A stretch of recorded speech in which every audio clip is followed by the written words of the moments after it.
Have you ever felt like you're caught in a loop, repeating the same patterns, thinking the same thoughts, and feeling the same old emotions day in and day out?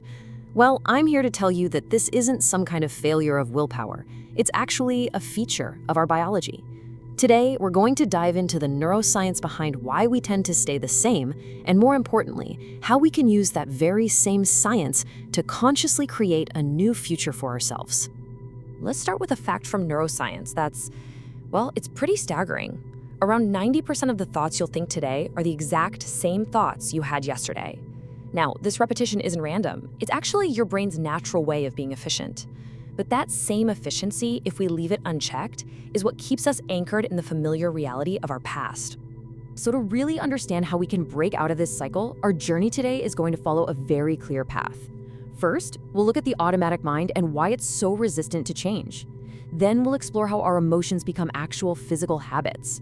After that, we'll face the real challenge of transformation, learn the tools to mentally rehearse any reality, and finally piece it all together to understand what it truly means to live as your future self.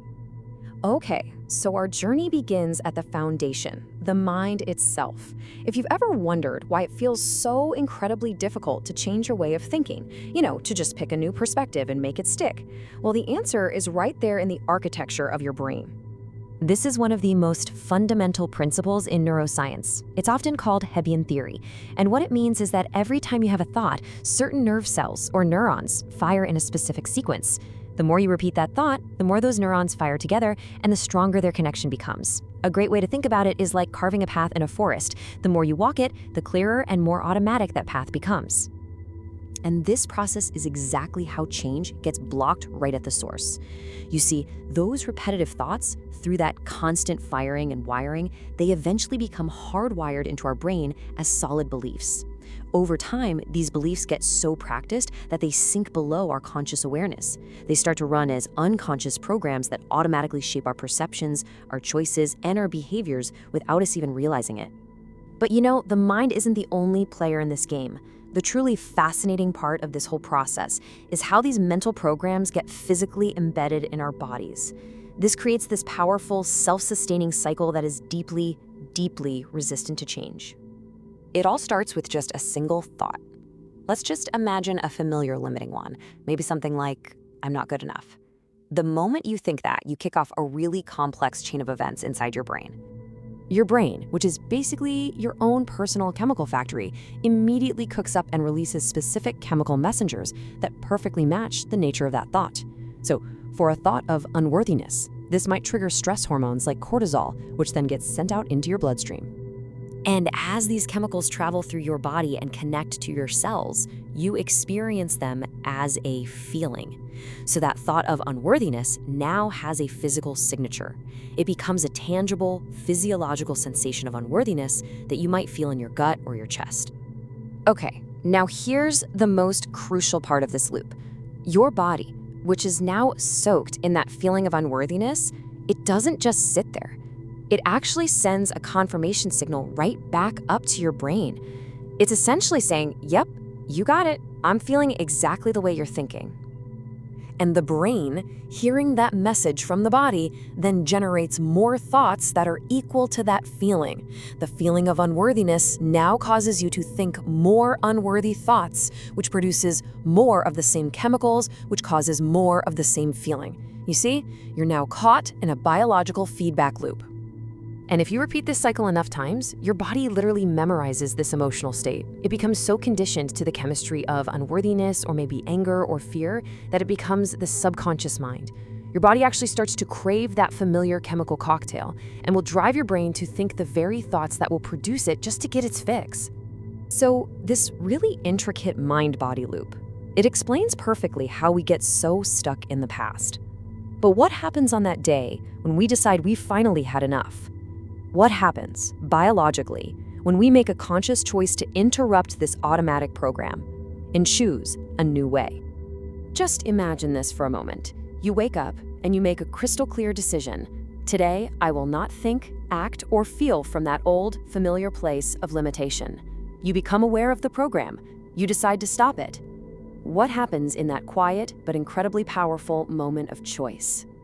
Well, your body, which has been biochemically conditioned to be the mind, essentially goes into protest. It sends these powerful signals to the brain, craving that familiar chemical mix it's become dependent on. This creates a really intense discomfort. Because you're no longer thinking and feeling in that predictable way, everything feels unfamiliar, uncertain. You've literally stepped out of the known self. This state of internal conflict, this gap between your old self on one side and your new intended self on the other, we can call this the river of change. On one bank is the familiar past, everything you know. On the other is the unknown future you want to create. And crossing this river is the hardest part of transformation because every cell in your body might be screaming at you to turn back. Acknowledging that this is a profound challenge, that's the first step. The second is to equip ourselves with the right tools. So, let's explore the practical, science-backed methods we can use to build a bridge and actually cross that river, to get from the old self to the new. Now, this is a truly game-changing insight from neuroscience. Studies on what's called mental rehearsal have shown again and again that if you vividly and repeatedly imagine doing something, your brain changes as if you had actually physically done it. You can install new neurological hardware, brand new neural pathways, just by using your mind. So how do we actually apply this? Well, the process starts with clarity. First, you have to decide with absolute intention, who do I want to become? Then, you mentally rehearse this new self. How would that person think? How would they act? And this is crucial, how would they feel? As you do this, you begin to teach your body emotionally what that future feels like. And over time, your brain will begin to look as if the experience has already happened. To do this in the most effective way, we have to understand our brainwave states. You see, in our normal waking state, when we're focused on the outside world, dealing with problems, looking at our phones, making schedules, our brain is in a beta state. In high-range beta, our analytical mind is overactive, and it acts like a wall, a barrier to the subconscious operating system where all those old programs are stored. So, to get past that analytical wall, we have to slow our brainwaves down. As we relax, maybe through some meditation or just deep breathing, we shift into an alpha state. This is the doorway to the subconscious. In this state, our internal world starts to feel more real than the external world, and we become much more open to new information. And if we go deeper still, we enter the theta state. This is the state of deep meditation, or that kind of twilight moment right before you fall asleep. Here, your conscious mind is awake, but your body is deeply relaxed. You are now directly inside the operating system, able to effectively rewrite those old, limiting programs and install the new ones you've been rehearsing. But rehearsing new thoughts is really only half of the equation. The most critical part of this work is to teach your body emotionally what your future feels like before it happens. You can't wait for success to feel empowered or for a new relationship to finally feel love. The real work is to generate those elevated emotions, gratitude, joy, a sense of worthiness, right here in the present moment. And when we can successfully bring all these pieces together, a new pattern of thinking and a new state of emotional being, we move from just the theory of change to the actual biological embodiment of our new self. You can really think of this as the formula for creation. Your clear intention, those new thoughts you're rehearsing, that's the electrical charge you send out.